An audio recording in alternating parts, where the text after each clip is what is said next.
Hello, good afternoon, everybody. Welcome to today's discussion. My name is Vanessa Zahorian, and I am co-artistic director of Pennsylvania Ballet Academy, and I'm happy to be here with you live on our Instagram account.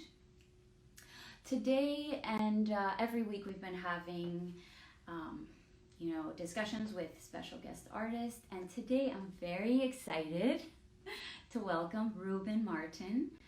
And I'll just say a few things because I know I really want you to listen to him talk. But Rubén and I met at the San Francisco Ballet, and we danced many times together and very memorable moments. And so I asked him to join us today, and he will tell you, well, currently he is the ballet master at the Washington Ballet. And as you know from me, we danced together at the San Francisco Ballet. He was a principal dancer. And as well, he's a former ballet instructor at the San Francisco Ballet School, and also he is co-founder of Zarelli and Worldwide Ballet Class. So he enables all of us to take ballet classes and to teach and have a good time during this coronavirus pandemic. So it looks like Rubén is on, so I'm gonna invite him now, and I'm very excited to talk to him.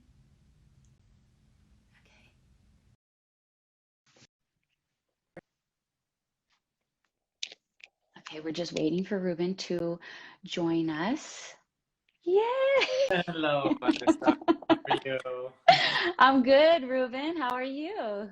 Good. It's great to see you. Thank you for Good the to see you invitation. too. As always, I get so excited to see my former, dancer friends, and it's so exciting.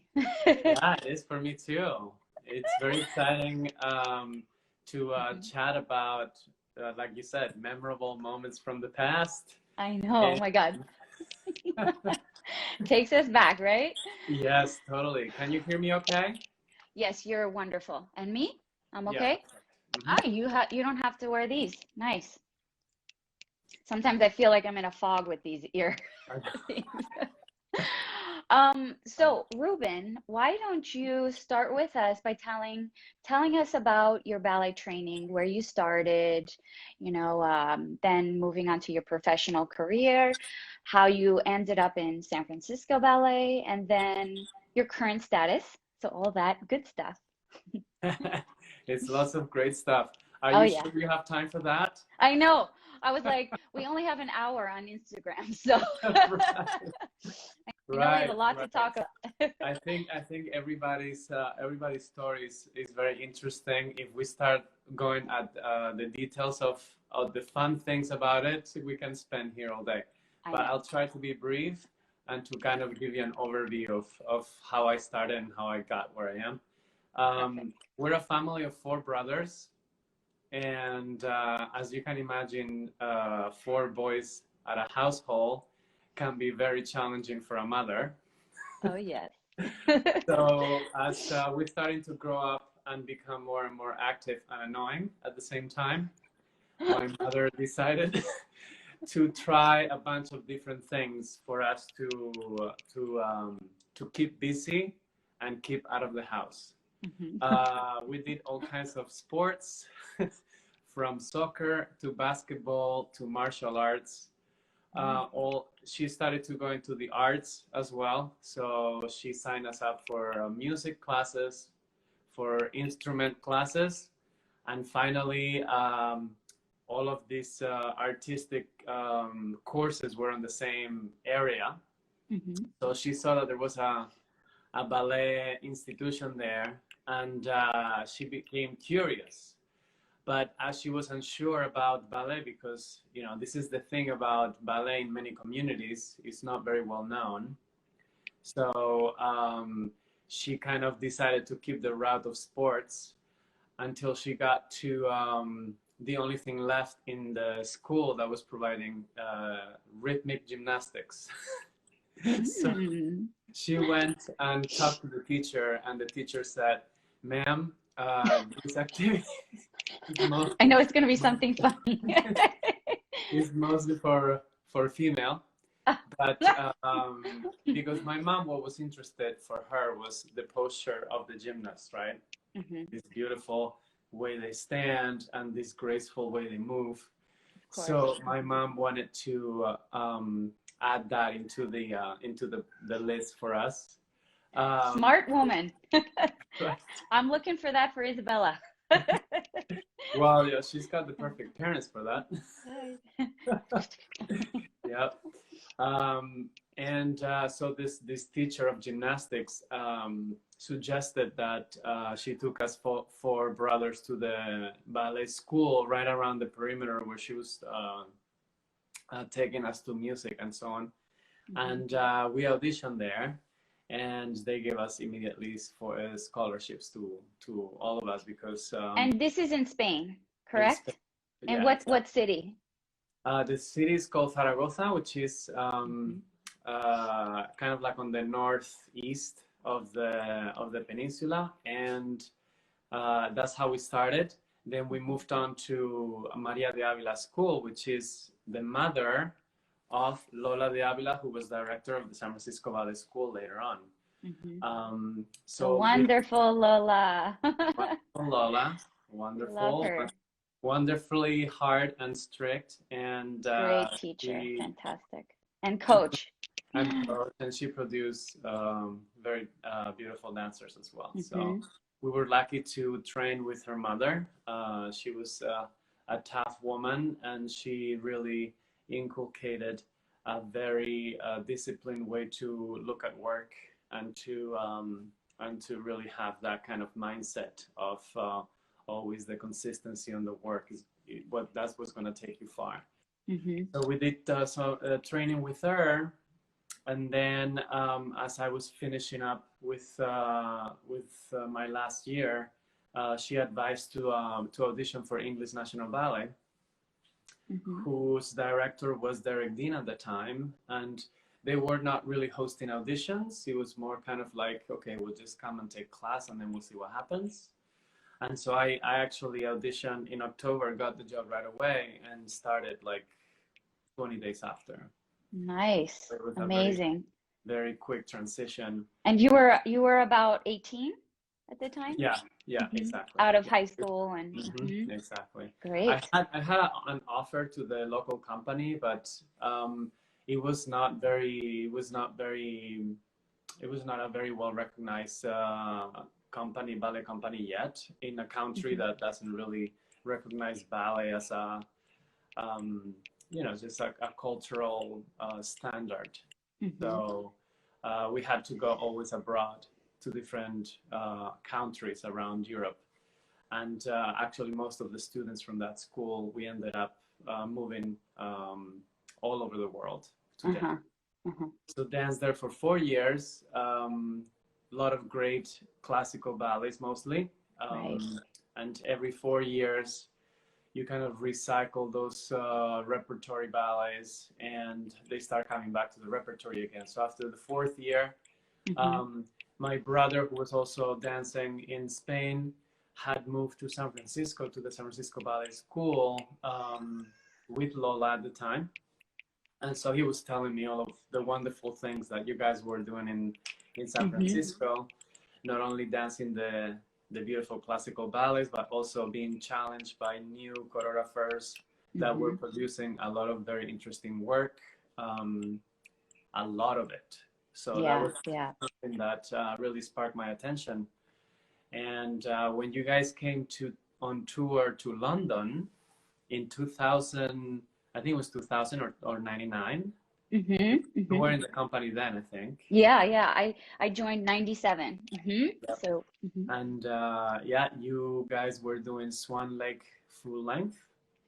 Yes. And I believe I saw you dance pas de trois with Gennady. I saw that pas de trois, I think, for me, even more like the principal couple. I saw you guys do that pas de trois, and I was like, oh my God, they're like the best I've ever seen. Oh my God. So, yeah. Thank you. So, yeah, you guys should, I mean, you must have been like, I was 20. Yeah, I was 20 in the company. I think either in the corps or a soloist, because 2 years after I joined. I was a soloist. But yeah, we danced the pas de trois a lot. It's Yeah. very, and I don't know if it was with Katita, because Katita and I danced a lot of the pas de trois together, but I don't know. I just Anyway. remember, I just specifically remember you and Gennady actually doing the pas de trois, and it was Oh. like, I was like, oh my God, that was amazing.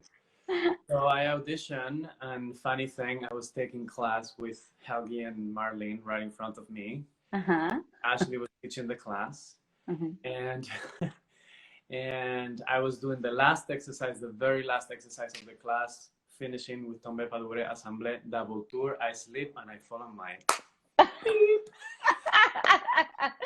Oh right gosh, front. memorable, right? Oh. Yes, best moments. Funniest. I'm sure they love that. Helgi likes that Oh stuff. my God, yeah. He doesn't So, want you to be so uptight, you know? He wants somebody to be actually natural. so yeah, I just remember Marlene's face. She took her hand to her mouth and she was Oh like, gosh. she went like this. Is she okay? And Good so, first impression. so yeah, so that was kind of like my basically my first encounter with San Francisco Ballet. Mm-hmm. And then I waited for 6 months. Didn't Mm-hmm. hear anything, so I was like, okay, well, that's it. And then Oh gosh, it was my fault. yes, You see, I my don't remember, so don't worry. my brother, who was already dancing in the company, apparently Helgi approached him on the elevator and said, "Hey, do you think your brother would still be interested in joining?" Yes. And so that's how everything. Yeah, that's basically how everything started. And then he gave me the contract, and That's we a worked great story. on the visa, the working papers, and joined San Francisco Ballet in 2000. Perfect. Yeah. So once I joined the San Francisco Ballet there, I consistently kind of move up the ranks until I retire in 2014. So you joined as a corps de ballet, Mm-hmm. and then you moved up. A couple of years into it, 3 years, I think it was like promoted to soloist, and then 3 years into that. Excellent. And yeah, dance pretty consistent. Most of the roles are most memorable to me are dancing with you. So thank you so much for that. I know my memorable moments. Oh my gosh, definitely are dancing with you. You know, not only classical full-length ballet, but as well, I know my first classical full-length ballet with you was I think we did Swan together, didn't we? And I mean, that was just out of this world. It was a dream to actually even be learning this part, and then you as a partner being taller. It was just like, and your energy is so calming and quiet. I'm a very dynamic, like energized dancer, and you just brought out this calm in me that was so just amazing. I was like, oh my God, he's so calm in rehearsals. He doesn't stress. He doesn't like. So you really helped me with that because it's a hard ballet. I have to say that coming from English National Ballet and having a rehearsal process that focus a lot on the rehearsal part, you get coached a lot. You get really a lot of attention on the detail part of the process, and just getting all the steps to look good on you. So you get a lot of feedback from different eyes that objectively allow you to maybe get the right feedback for what you're trying to do with your approach. Within the classical parameters, but you still can bring in your artistic input with the right reference. So working like that for 4 years was really, really helpful for me to be able to maybe organize my process a little bit with a little bit more perspective, and be able to kind of separate things to be able to analyze them better and to work on them. Not because when you don't really know how to approach your rehearsal period, it can get very overwhelming. Especially with the schedule that we had at San Francisco Ballet. It was like you didn't have much time to prepare, but when we did, and we were lucky to work with Lola Diavola, Mm-hmm. and Helgi Thomason. You know, we were lucky to work with both of them, but it was also you and I finding our partnership together. So it's the way we sing together, not looking at somebody else and copying them or copying videos or copying past.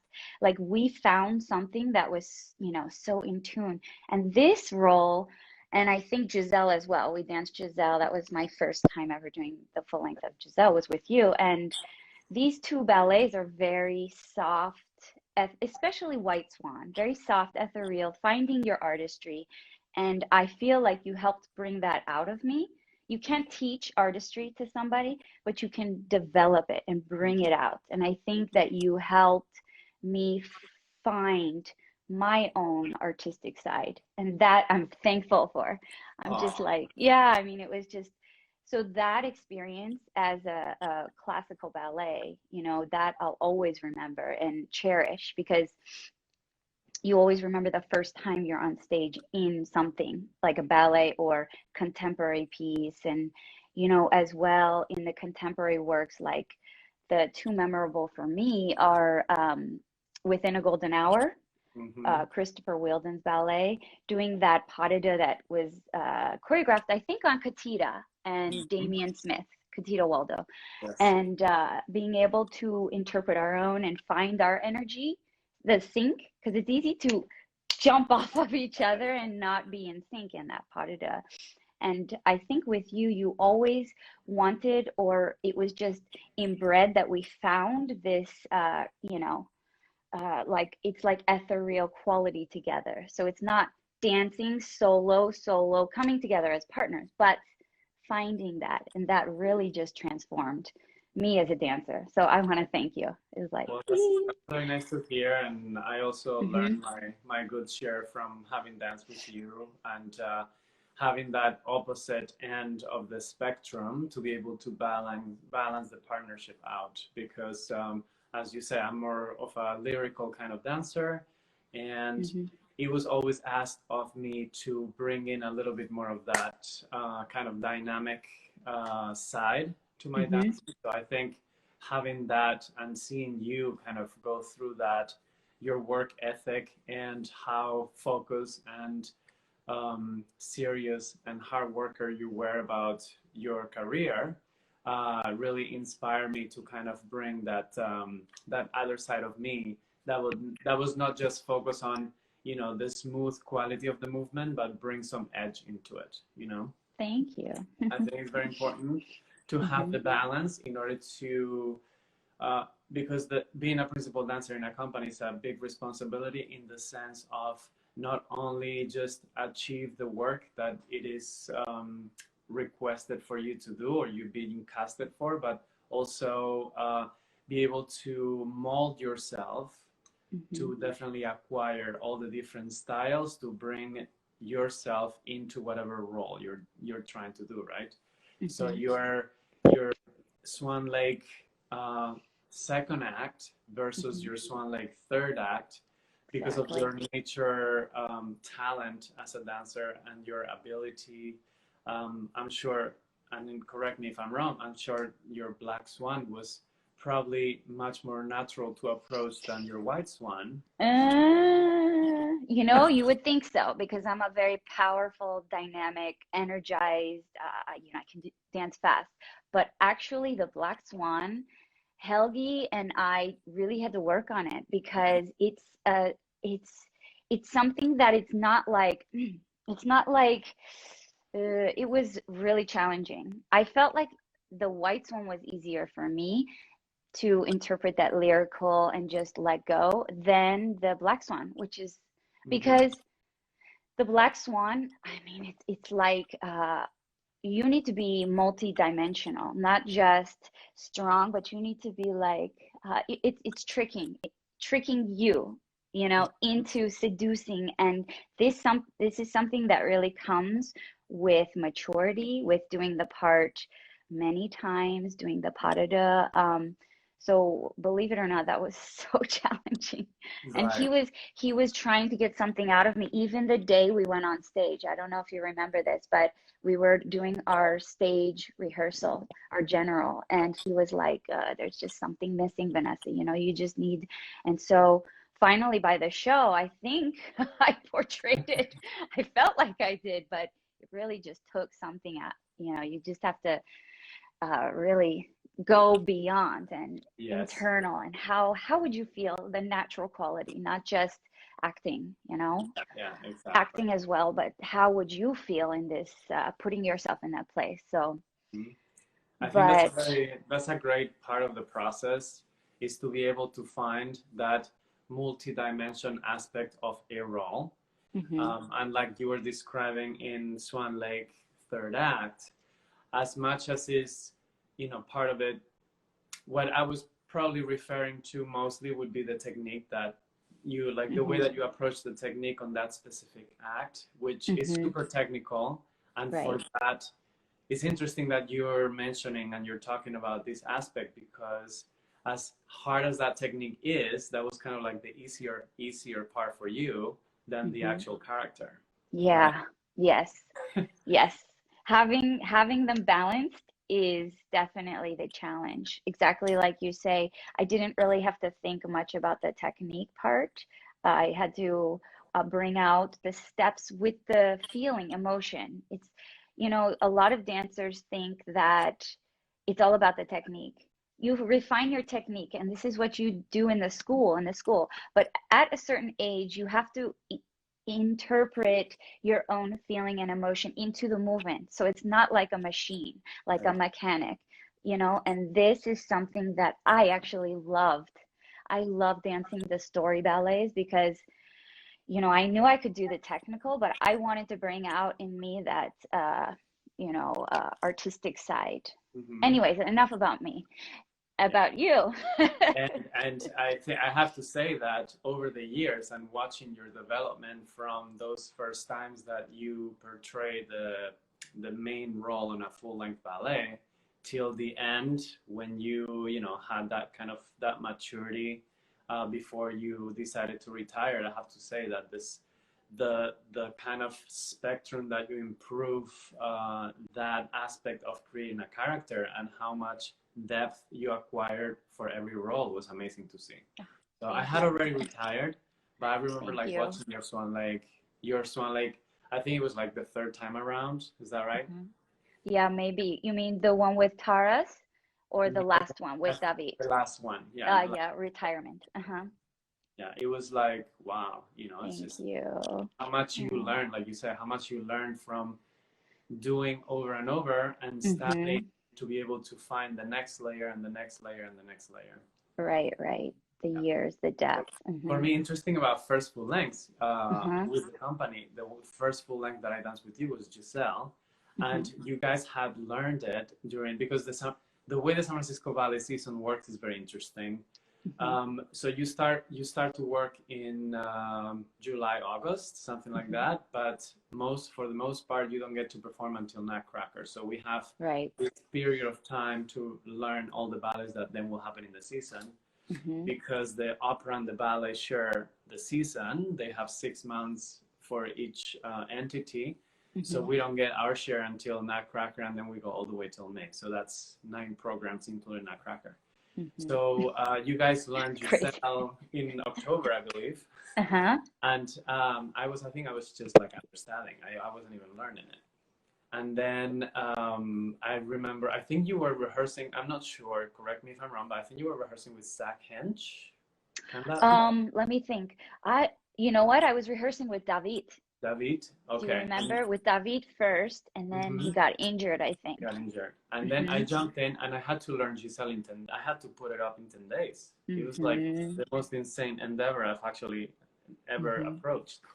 And yeah, it was like, and in those situations, because we have such a small window of time, we Mm-hmm. have to even more be open to adapt to each other. Mm-hmm. And that was, I think it was our first exposure to like working a full length together, and something Mm-hmm. like Giselle that is, it's for a ballet dancer, Giselle, it's kind of like your, you know, your dream from when you start dancing. I mean, for a female dancer as well as for a male dancer, you know, it's the epic type of Definite dream role. Yes. exactly. So having to work that out, and luckily, as you said, we were working with Lola at the time as well. You know, we had that short amount of time. If we didn't, you know, merge into each other's, you know, and help each other in ways to complement and create the best product with whatever we had and whoever we are, it's not gonna work. It's not gonna happen. Exactly. So I think from that first exposure and how patient I think you were with me, first of all, because I was kind of like, I jumped new into it. And also just understanding of how well we complemented each other. I think, you know, from there, the rest of the processes that we did with any other full-length ballet was so much, you know, so much more. We had created such a bond experience then that everything just was easier in that way. The understanding and the willingness to be patient with each other to kind of accommodate for what we don't have.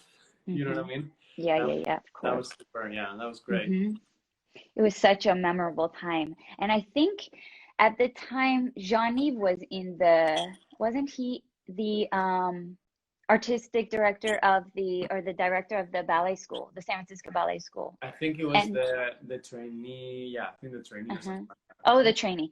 And I think even we got to work with him a little bit, or I worked with him in the studio, and he was great with all of that, as well as Lola. He was, I mean, all the experiences you can think about having together. It's like, oh yeah, Giselle is also a wonderful one.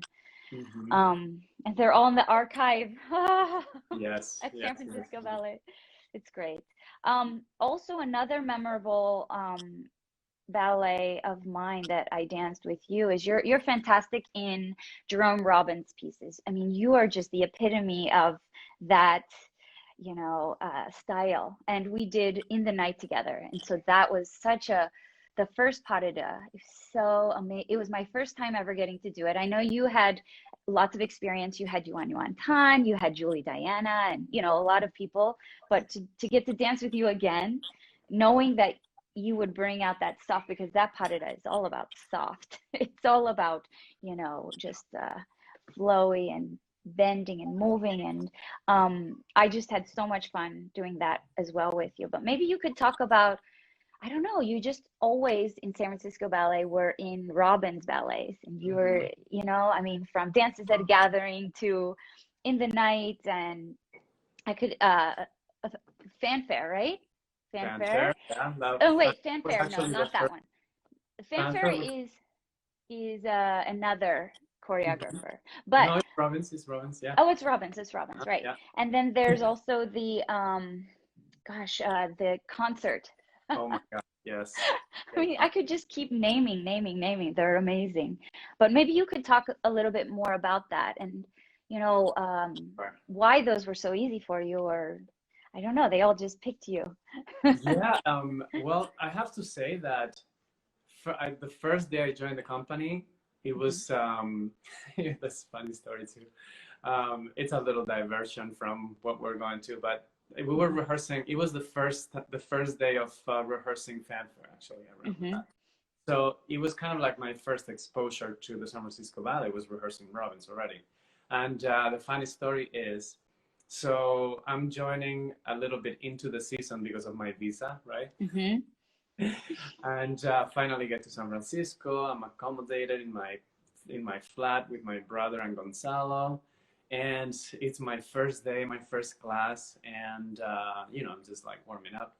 And all of a sudden, Helgi comes in with somebody, and he says, "Well, you know, guys, can I have your attention for a second?" And I thought, "Oh my God, he's gonna make an announcement or something about me joining the company." And the person that he was bringing with him was Bruce Sampson. Oh yes, I love Bruce. Oh, Bruce. It was his first day in the company as well, so. I was all excited. I was like, whew, Here's my getting nervous. And then he's like, yeah, we'd like to introduce Bruce Sanson, oh, you're like, oh. And me. who was actually the one that was rehearsing That's fanfare. right. I remember that. Oh, what were you? What instrument were you? What was I? I think it was the bassoon. Yeah, Uh-huh. Oh my it was. gosh, I remember those hours. I was the piccolo, the first one. Do Yes, you I remember? was Oh the my Nicola. It was a goodness. cute ballet, and Yeah. I think for San Francisco Ballet was one of those things that, you know, when they sell like a big Robbins ballet, like Dances at a Gathering that was coming next year, they say, well, as a package, we're gonna put fanfare there, so you know, we get that out of the archives. Um, but it was a cute ballet. I think Hmm. it's great for an audience. Technical and Yeah, for an audience to kind of get to know the behind the scenes with, you know, hmm. what's involved in the orchestra and how it matches the Right. dancing and That was fun. Yes, that was great fun. Hmm. fanfare. Oh my gosh. Yeah, so many stories we could talk about. And so, when you were growing up or as a professional dancer, was there a male dancer that you looked up to? Was there somebody that you aspired to, learn from? Or I don't know, maybe you want Yeah, to divulge in yeah. that. I always admired Nureyev because it was kind of like the first exposure that I got for VHS at that time when I was studying. I was actually very early on, once I started to discover how much I loved ballet without even knowing before I started dancing, because it was all kind of like imposed by my mom taking us to this audition. Then I started to consume videos. That was Hmm. kind of like my way of researching and seeing what was out there in the world in Hmm. relation to male dancing. And so I would basically just try to get any single video that I could get my hands on from any friend or Hmm. acquaintance that I had related to the dance world. And I think one of the first ones I saw was Nureyev Hmm. doing the Swan Lake with the Opera of Vienna. That production was beautiful, great showcase of male dancing. Hmm. Nureyev, you know, with his typical 600 variations on a full length. Oh yeah. And so, yeah, he was kind of like the first exposure. And then as I got to know a little bit more of the dance geography and the influent voices that were at the dance world in that time, Fernando Bujones was definitely one of the people that I automatically related to because of, you know, his quality of dancing, as Hmm. well as also him being Latino, speaking Spanish and all that stuff. Hmm. He I was very lucky that he would come to Spain while I was there studying. He would come to set different productions in Madrid.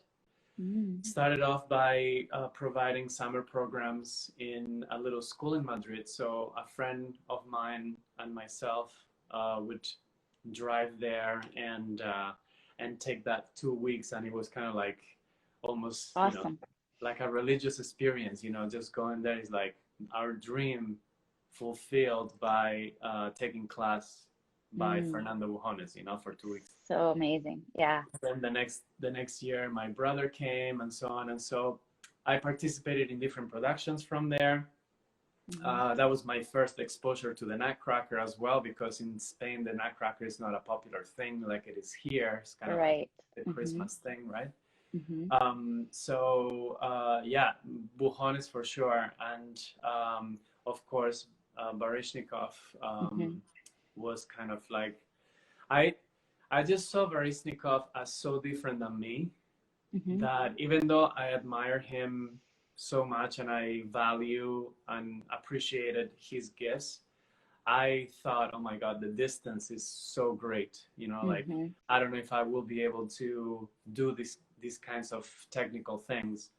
Uh, Even though Bujones was very technical in his own way, I felt like his lyricism of his movement that's something that I could relate to. So then I felt closer to that kind of dancer.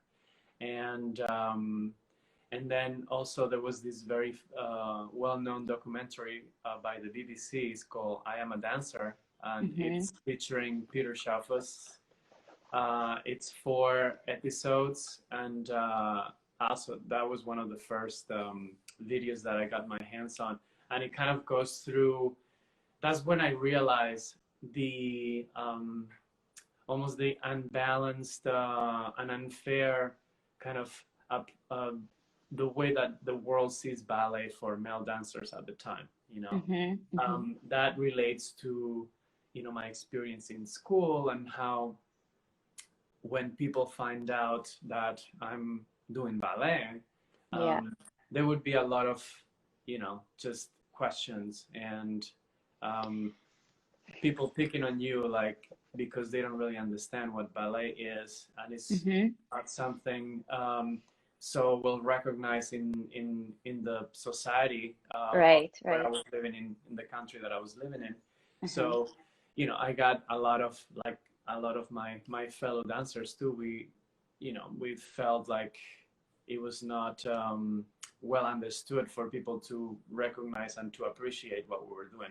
So it's almost like you have to have it in a kind of like hidden, you know, it's a part of you that is maybe it's a shame. It's a shame. You don't want to bring forward so, you know, easily as other parts. And so having relating to this kind of people that were taking the art form and being proud of it and putting it forward, like in these documentaries, in these videos and stuff like that, was something that I resonated with a lot. Yeah. So when I kind of, you know, when I moved from Spain and I went to a country where ballet is recognized, and ballet is something that, you know, is not looked down to, it was kind of like a freedom, a sense of freedom, just like a sense of opening up a little bit and being able to like, okay, well, I can definitely be myself and be doing what I love, and nobody's gonna give me a hard time. And just seeing these guys just being, you know, so they were like heroic to me. You know, it's like, oh my God, amazing ballet dancers. They'll work their hours out there, and they are proud of what we're doing, what they're doing, and they're sharing their art form with the world. And I'm seeing it, and I'm crying because I'm so excited, you know. So it was this is great what you're saying for the new generation, the next generation of boys out there, because this is a really difficult thing. A lot of boys have this in America, and obviously, as you're saying, in Europe. I mean, it's very sad that they may love the arts and the ballet and contemporary and modern dance, but they're made fun of because you do soccer, you do baseball, you do football, and you know, maybe that's not their thing. I mean, it's great to do the sports, but it's also to expose your children. Maybe they're great at the arts or ballet, or maybe it's their thing. So it's wonderful for you to speak about this, because I know it's a tough situation in America with boys joining schools and being made fun of or keeping it private. I know firsthand, one of my partners from a long time ago at my school, he would come from soccer in his soccer high socks, and you know, he would come to the ballet studio, and you know, it was like his escape, and he was such a good dancer. But he would, maybe, I think with his friends, he would lie about going to ballet, or maybe not say I'm going to the ballet, or I'm going, my mother's a teacher or something, I don't know. But anyway, it's just crazy. So it's good you bring this up, and all those boys out there, dance, ballet is good. Ballet, ballet or modern, or it's like perfect. It was interesting because I was exposed to many different sports and many different ways of moving and being active as a kid.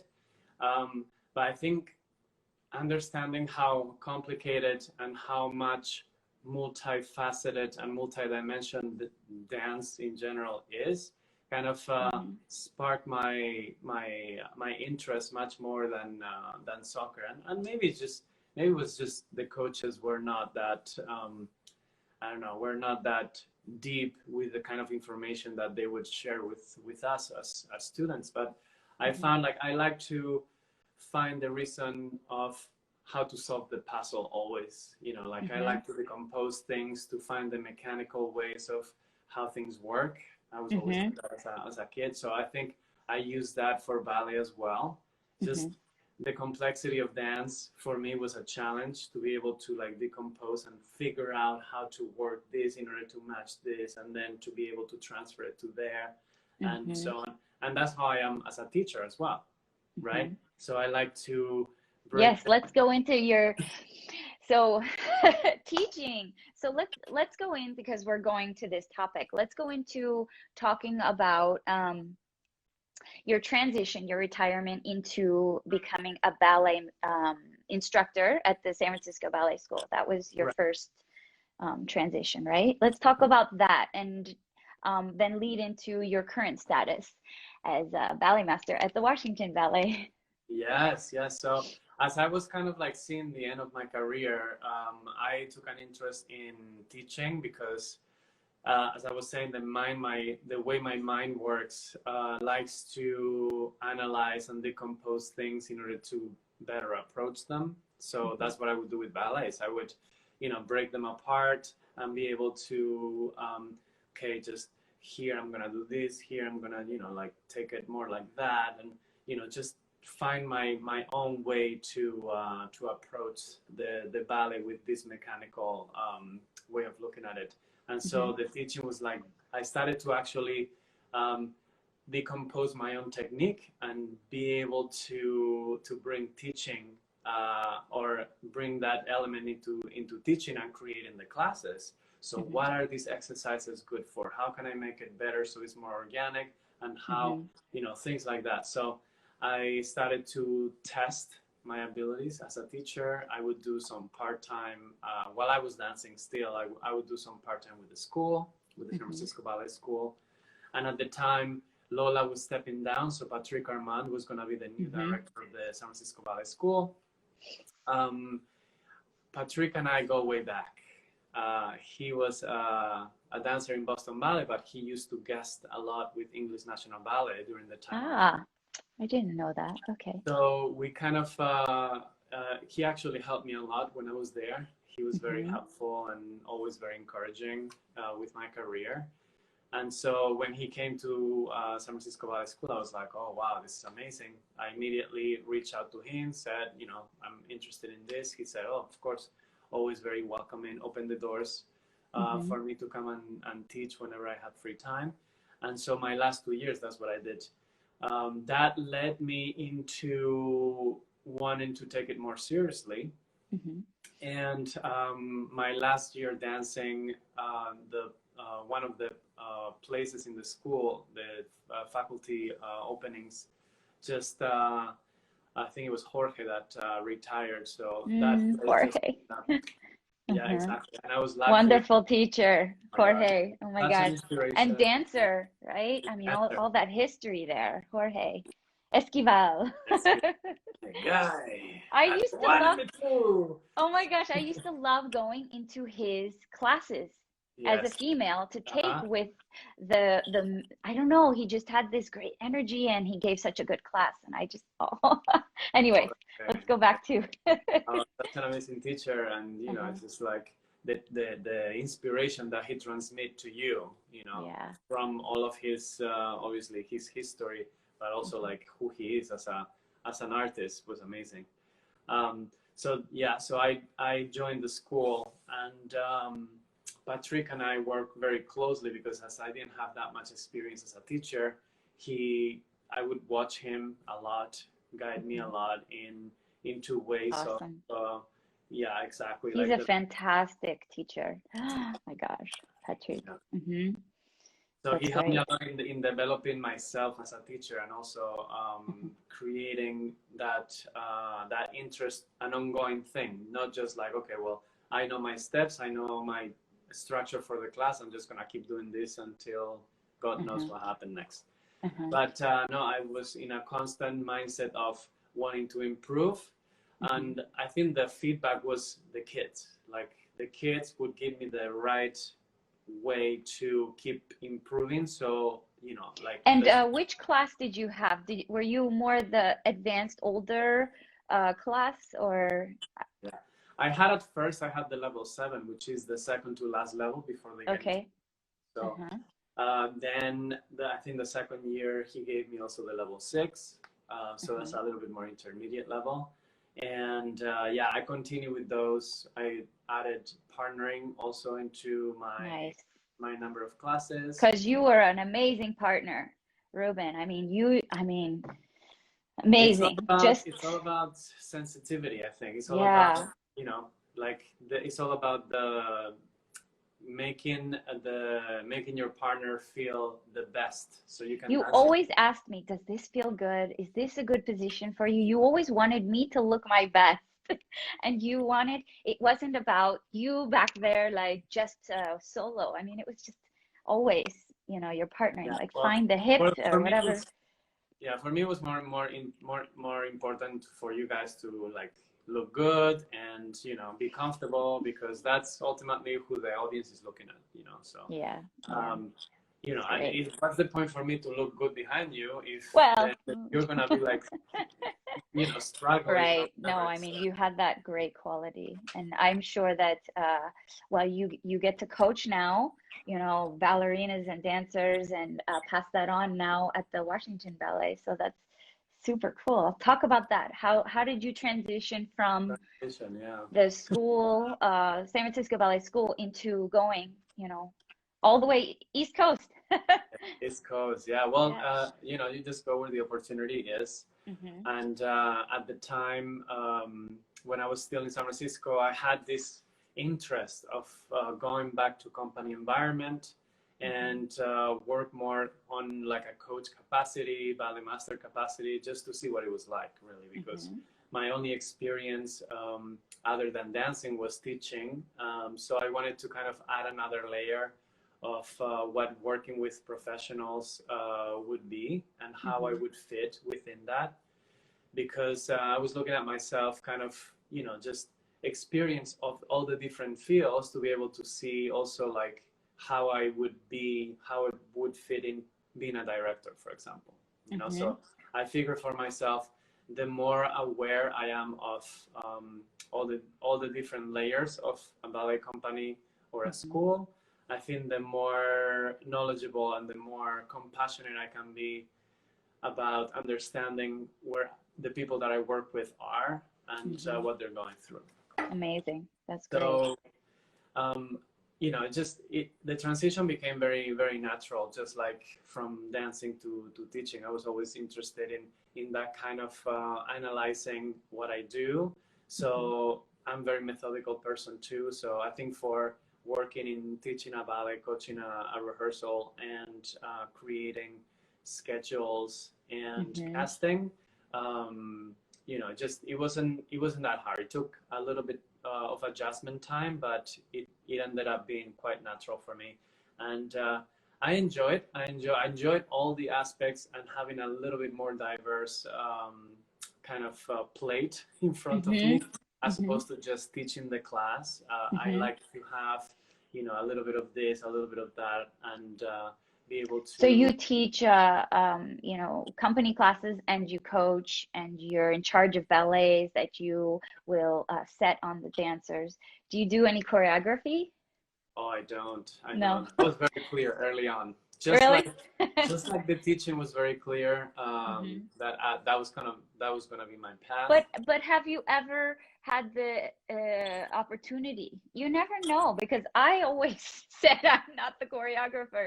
David's the choreographer, but I have had to choreograph ballets Right. for this school, and I'm like, it's quite And stressful, but it actually brings out something that I never thought I could do, right.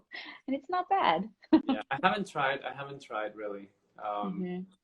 You I never know. It could be in your future. Right. Yeah. Yeah. You know, as Hmm. and like you said, as a director, you have to definitely dip in all different areas that Hmm. involve creating like a showcase for the end of the year, for example, Right. or something like that. Exactly. Okay? I don't know about directing a company if that's actually like a mandate like a director has to choreograph. There is directors that don't choreograph. No, not You necessarily. maybe rework pieces to make it Right. more your own or fit your company a little bit better. Right. But no, I feel like probably my expertise mostly is teaching and coaching. I have I think a good eye to be able to bring in the mechanical side of a ballet, executing a ballet, but also with my experience and my expertise on all of this, the years dancing, also just the artistic side and the angle that I have, having worked with such a diverse company like the San Francisco Ballet. And the choreographers that you got to be exposed to. I mean, imagine from all over the world. We had amazing choreographers at our hands. Forsyth Ballets, we had James Kudelka, we had Christopher Wheeldon, we had, I mean, you name it. Even Crystal, I don't know if you were there, but Crystal choreographed a piece on San Francisco Ballet way back. Were you there when we did it? I joined the year after, but I saw the Yeah, I mean, like, it's just like amazing things. But I wanted to tell you though, we don't think about it, but creating our own class every day, that's choreography, so like coming up with combinations. So in essence, you are a choreographer. Yes. I mean, it takes work to build the class. You really want it to be kind of like seamless, like the bar builds to the center. Like you can do, so you really have to dissect and think. You don't just throw it out there and not have a meaning behind it, for each class and level. So you're a choreographer. And we used to have, or in San Francisco Ballet School, they have the yearly exam. So it's basically the material that you work through, like they do on the Vaganova school, which you were exposed to for a little bit, right? In the oh yes. Yeah, of course. At the Kirov, I had the training of the Vaganova. Yeah, those exams are super choreographed. And I think it's also very important for the students to experience examinations, to have that. It's like a competition, sort of, but not not really competition like against each other, but it's like in the class, it's like showing the other teachers or parents and showing that. So I think it's good, even at the time of right now. It's like schools are probably thinking, if we can't go back to the theaters, maybe we can do some in-house performances or examinations, something to keep. Actually, I experienced the San Francisco Ballet School for 4 years with exams and without exams.